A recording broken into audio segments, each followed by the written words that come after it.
Brawl Stars-ში ძალიან მეტი კანონების ცნობაა? ვიდრე გვეგონა. ხო, როგორც ჩანს მას შემდეგ რაც ამ თემაზე ბოლოს ვისაუბრეთ, ანუ გასულ ვიდეოებში თამაში იმდენი საიდუმლო დაგვრჩა მაინც, რომ მათ არა მხოლოდ თავდაპირველი თეორია დააზიანეს, არამედ მთლიანად დააბნიეს მთელი თამაშების დროის ხაზი. მოგესალმებით გრუპო, ეს არხი პანგინიუა, მე კი გუგა ვარ.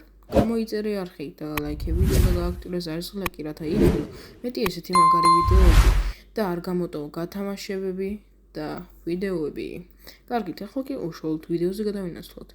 თეორეტიკოსებო, ისევ ვუბრუნდებით საბრძოლო ვერსიად გადაქცეულ გასართობ პარკს, Star Parks, რომელიც ან გასართობია, ან არა. დღეს აღმოაჩინე დამალული რადიოსადგური იდუმალი ნათები, რომლებიც ეგზავნებოდა სხვა იუთუბერებს, კონტენტ კრეატორებს, ვიდეოები, რომლებიც ინვესტორების მოზიდვას ემსახურებოდა თემატური პარკის დაფინანსებისთვის და ეს ყველაფერი გაცილებით საინტერესო აღმოჩნდა, ვიდრე თქვენ გეგონათ. ვიდეოებში იყო გადმოცემული სასოწარკვეთილი გზავნილები, სიურრეალისტური კადრები და შოკისმგლი ვიზუალური ეფექტები. აღმოაჩინეთ, რომ ეს თამაში რეალურად Star Parks-ში ვითარდება და ის ბრძოლები, რასაც ჩვენ მობილური თამაშობთ, რეალური გახლავთ. როგორც მასპინძელი ამბობს, აი ეს კაცი. მომავალში ბავშვები მართავენ მოციმციმე ეკრანსო. Star Parks სპეციალურად შექმნა ბრტყელი მოდელი პარკისა, სადაც ჩვენ ბრაულერებს ვაკონტროლებთ, მაგრამ ეს ბრაულერები უბრალოდ სათამაშოები არ არიან. ვიდეოში ჩანს ადამიანები, რომლებიც თითქოს მძინარესავით არიან, მაგრამ მაინც მოძრაობენ. მათ შორის არიან ბრაულერების რეალური ვერსიებიც.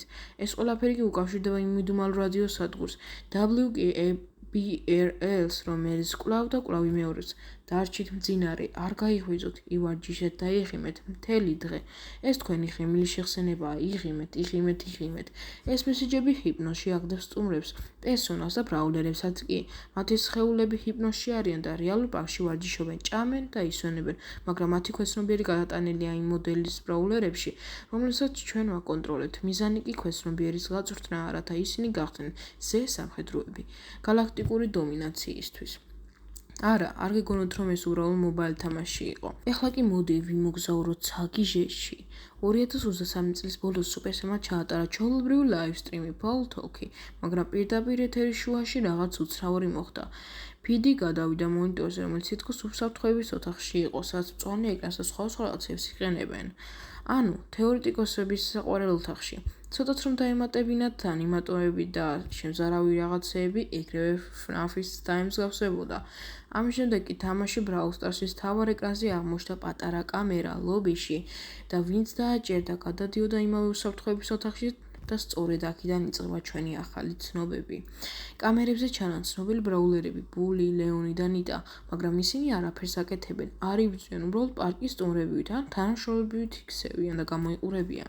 დინამაიკი პარკის ქვეშ აფეთქებს კედელს და პოულობს უჯრაში ჩალაგებულ იგისფერ ძვირფას ქვებს, რაც შეიძლება ჯემებიც იყოს, რომელიც ჯემგრაფში ვარდება. ერთ-ერთს მიაქვს ადგილობრივ კაფეში და დევს ბართან. ბული კი იღებს ამ ჯადოსნურ ქვას და რაღაცა იცვლება. ის უნიფორმას იხევს, ურტყავს კლიენტებს სახეში, ცოფდება და ის კაფედან გამოდის უკვე არა როგორც ბული, არამედ თითქოს გამგელებული ცხოველი. შემდეგ გემებთან შეხებას სხვებსაც ცვლის. ისინი უფრო აგრესიულები ხდებიან, იძენენ ცოცხლის დაბრუნების უნარს, ანუ რესპაუნს და ბოლოს სპაიკი, ხრუბელში გახვეული სულებით გარშემორტყმული, ეცემა პარკის ანგრევებში. მკვდარი. მოდი ახლა რადიაციაზე და რეალობაზე ვისაუბროთ. გემები მხოლოდ თამაში არა მარტო ფუნქციურია, ისინი ცვლიან ფსიქიკას ბრაულერებისას, მაგალითად ქროუ გარდაიქმნება ფრინველად, რაბიტი და სპაიკი გაცოცხლდება, როგორც რადიოაქტიური ენერგიის გავლენა და რეალურადაც მეცნიერებმა აჩვენა, რომ ხანგრძლივ რადიაციას შეუძლია გამოიწვიოს აგრესია, ზუსტად ისე, როგორც ის ხდება ჩვენს ბრაულერებთან. ეხლა კი დროის პრობლემა, მაგრამ პრობლემა დროის ხაში არის. 2020 წლის იუთუბერ გამბერმა მიიღო ძველი ლეპტოპი Star Park-დან, სადაც ეწერა, რომ ინვესტორთა ვიდეო 1950 წლიდან 70 წლებში იყო გადაღებული, მაგრამ CCTV კადრებში ჩანს, რომ დაინამაიკმა გემები მხოლოდ 1995 წლის 5 ნოემბერს იპოვა და მაშინ როგორ იყენებდნენ გემებს 50-იანებში, თუ არ იყვნენ აღმოჩენილი. გარდა ამისა, ინვესტორთა ვიდეოში ფოტოზე არიან დანი, ფრენკი და რაიანი, Supercell-ის წევრები და ფოტო ძველია 50 წლის წინადელი, მაგრამ ისინი დღესაც არიან აქტიურები. ლეონი და ნიტა კი ვიდეოში ბავშვები არიან და 40 წლის შემდეგ CCTV კამპანიაში ისევ ბავშვებად ჩანან. ანუ FNAF-ის დროულ ამბავზე უარესი გვაქვს Brawl Stars-ში, მაგრამ ეს ვეღარავინ არ ამოხსნა, ამიტომ სხვა ცნობაზე გადავიდეთ. Starbucks-ი ბევრად დიდია, ვიდრე გვეგონა. თითოეული თამაში, რასაც თამაშობთ, არ არის უბრალოდ მოდელი პარკის, არამედ რეალური პარკია, დროისა და სივრცის შემთხვევითი წერტილიდან. ისინი არ ზრუნავენ პარკების დანგრევაზე, არ ადარდებთ დამსხვრეული სტუმრები. ეს მხოლოდ მათთვის ხარჯია, მეტი არაფერი. მათ აქვთ უსასრულო galaktikები, უსასრულო დროში და ყოველი ბრძოლის შედეგად იწვრთნებიან ახალი სამხედროები.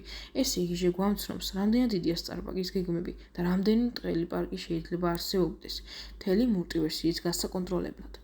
ვიდეო კი ასე დასასრულს მიმოხილავდა, ასე შემზარავი და საშიში ვიდეო გამოგვივიდა, ცნობებით სავსე, Starbucks-ისა და Brawl Stars-ის ნამდვილი სახე. თუ მეტი ესეთი ვიდეოები გსურთ, გამოიწერეთ ჩემი არხი, ლაიქეთ ვიდეო და გააქტიუროთ საერცხლე კი რა თქმა უნდა, ეს აუცილებელი პირობაა. ასევე დაგასპოილერეთ, შემდეგი ვიდეო დიდი ალბათობით იქნება Brawl Pass-ის გახსნა და Dynamite-ის სკინის გამარჯვებულს გამოვიდა, ამიტომ სანამ დროგა ჩაერთე გათამაშებაში. ეხლა კი დაგემშვიდობები. მადლობა დიდი რომ მიყურე. ნახვამდის.